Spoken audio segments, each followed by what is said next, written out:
look, I think this car is a contender for the VoltsMonster Awards, possibly best EV.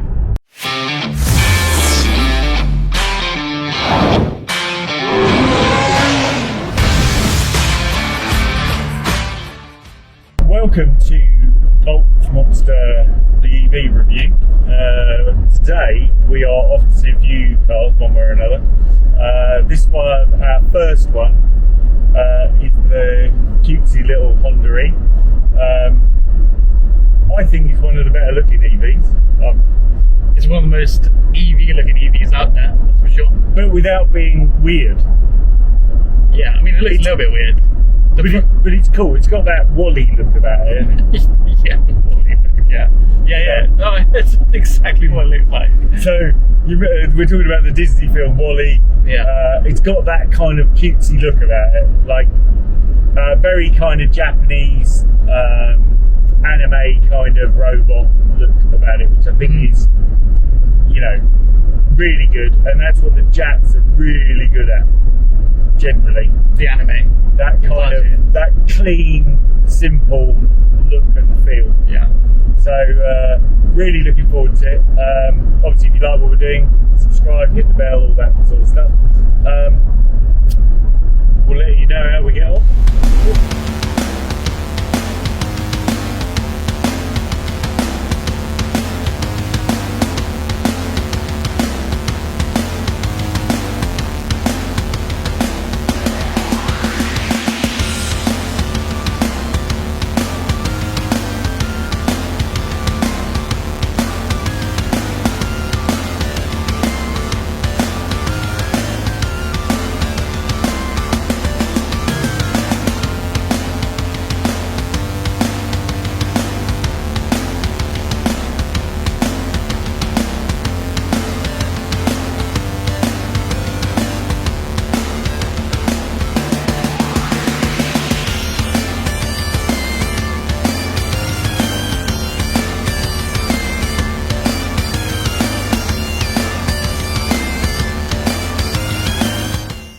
Just picked up the Honda E, which is like the cutest EV.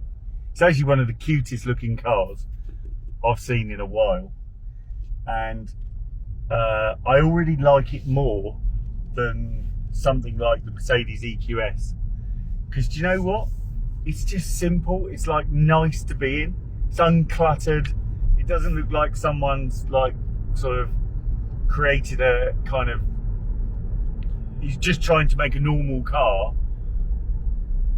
They've actually thought about it. I quite like the mirrors actually. They're really quite cute. Having the mirrors as screens inside the car. And the other thing that's really, really quite weird, because you can notice it tracking slightly, is when you get like a TV screen and you're playing a game on it and the pixels track. The rear view mirror is a video, it's not a mirror, and so it's really high definition, weirdly, but it's a slightly different size to what it would be if it was real, so it looks slightly odd, but you can see it tracking as you're driving along.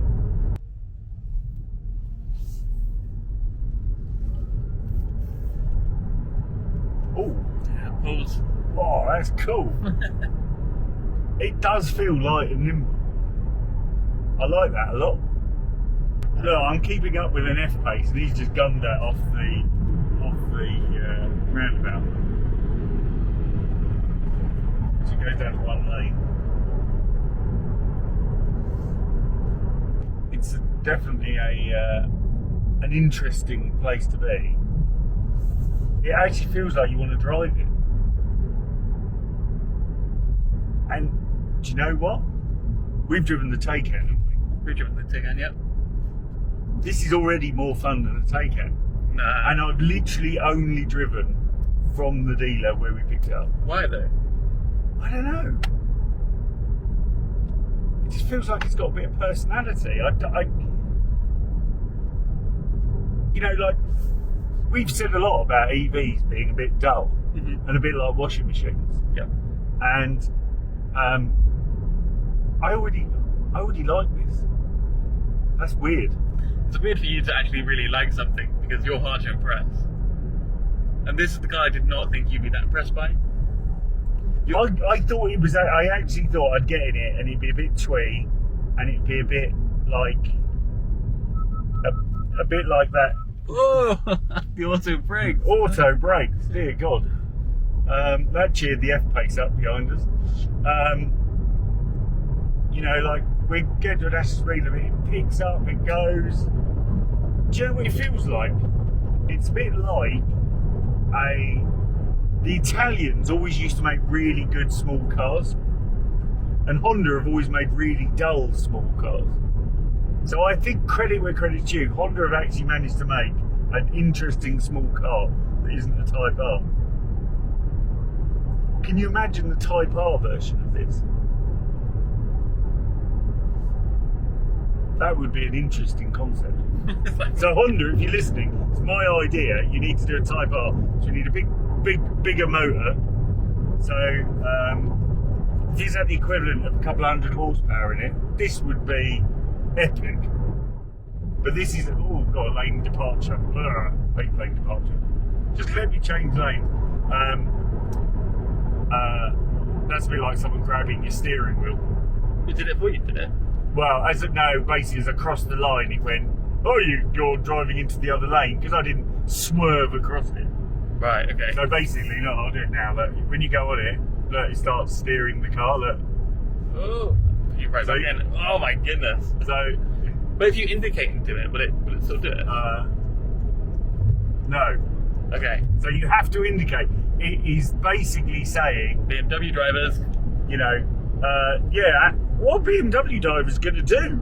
And Merc drivers, yeah, when they have lane departure assistance, don't use their indicators. they're going to be all over the place.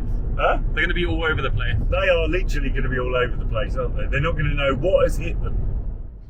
No, I think this car is a contender for the VoltsMonster Awards, possibly best EV.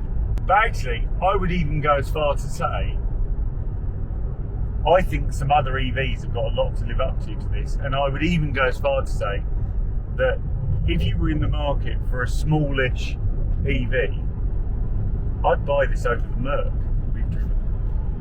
And the Merc is over £10,000 more expensive. Has a personality. Yeah, it has a personality, and you know, if they do a performance version of this, I reckon they'd sell a lot. I'm kind of, as a petrol head,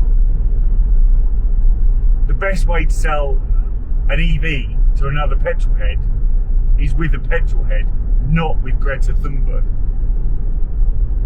Because no one is going to listen to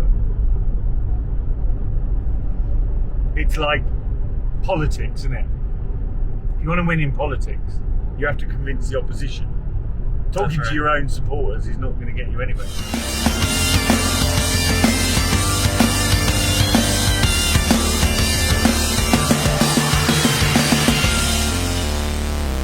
So, one of the coolest features of the Honda E is auto park. So, what we basically do, just pull up, press the button, and it's a drive slowly, searching for a space. Let's try going in the right direction. So we drive along, like normally.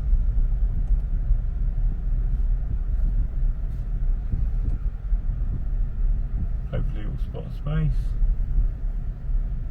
Is it going to spot? There you go, it spotted a space. Right. So, do parking. And then I think you do press the button again.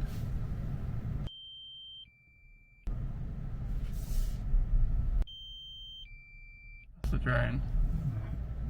How do I get it to go in? This car is coming. Oh, maybe I press it on the screen. There you go.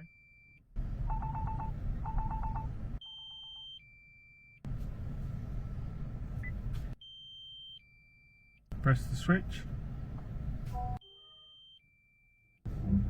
And then take my hand off.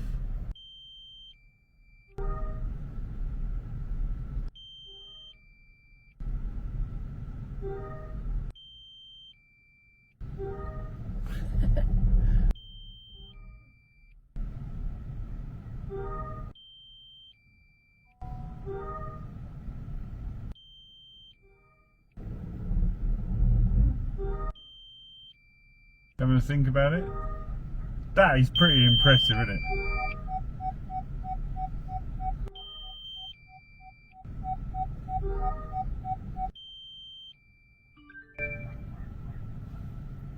Perfect. That is epic. Okay, James, so what's your final thoughts? I think it's really cool.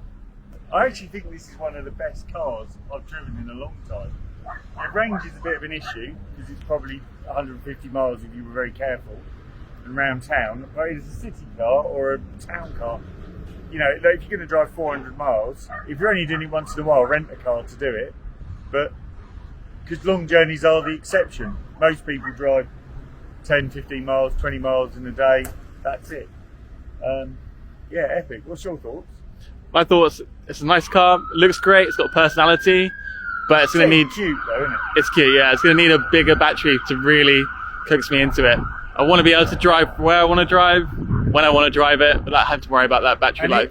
And I think if they bring out an R version, it'll be epic. That'll be the next step, yeah. Yeah, absolutely. That's what I'm hoping for. Alright, Awesome. love it. We'll be right